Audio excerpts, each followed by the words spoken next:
You want to get better stamina.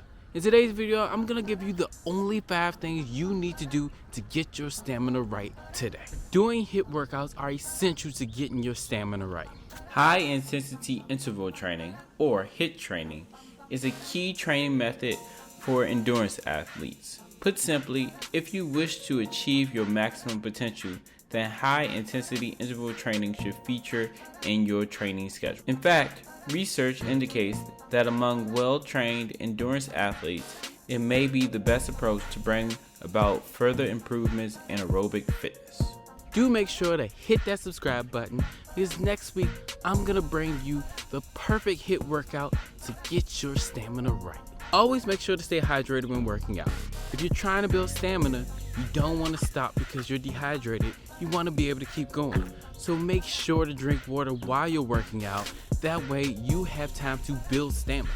Water regulates your body's temperature and lubricates your joints. It also helps transport nutrients to give you energy and keep you healthy. If you're not hydrated, your body can't perform at its highest level. You may feel tired, have muscle cramps, dizziness, or other serious symptoms. Rest and recovery are always important parts of the workout.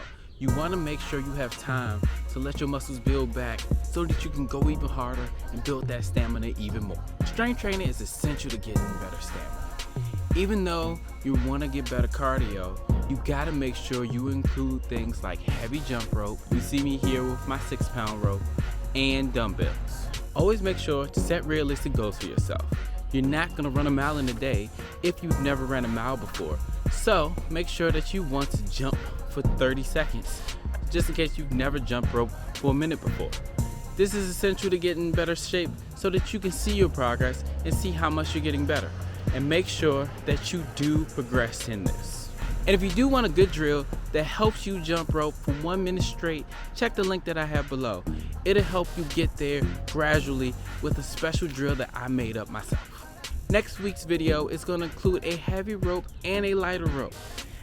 And if you're wondering what's the difference between the two, check this video out right here.